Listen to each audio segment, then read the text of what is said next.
അലൈക്കും വറഹ്മത്തുള്ളാഹി തആല വബറകാതുഹു. സലാത്തുൽ ഫദ്ർ അത്ഭുതം കേട്ടോ. അതിമനോഹരമായൊരു കൈച്ചെയിനാണ് അള്ളാഹു തന്ന. ഈ സഹോദരിക്ക് അള്ളാഹു ബർക്കത്ത് ചെയ്യട്ടെ. ഒരുപാട് പ്രയാസത്തിൽ ആയിരുന്നില്ലേ? എവിടെ സ്ഥലം? വളാഞ്ചേരിയിലെ. എന്താ വിഷമം ഉണ്ടായിന്ന്? മോള് പ്രേമത്തിലായിരുന്നു. 6 കൊല്ലായി. അവന് ഒഴിവാവൂലെന്ന് പറഞ്ഞ് ഭയങ്കര പ്രശ്നമായിരുന്നു. വീട്ടിൽ നിന്ന് ഇറങ്ങി പോവാനൊക്കെ നിന്ന്. അപ്പൊ തുണക്കാരത്തി പറഞ്ഞ ഒരു സ്ഥലത്തുണ്ട്, ഇത് കേട്ടോന്ന് പറഞ്ഞ് കേൾക്കാൻ തുടങ്ങി. അപ്പൊ റഹ്മത്തിന്റെ മലക്ക് വീട്ടിലിറങ്ങാൻ തുടങ്ങി.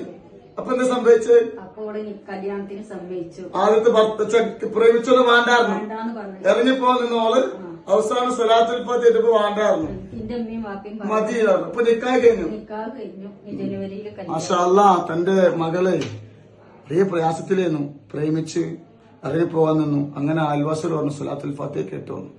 ആ സ്വലാത്തുൽ ഫാത്തിഹ കേട്ടു. ആ മകള് അവരോട് തെറ്റി ഇപ്പൊ നിക്കാഹ് കഴിഞ്ഞപ്പോ സന്തോഷത്തിലാണ്. അല്ലാഹു ബർക്കത്ത്.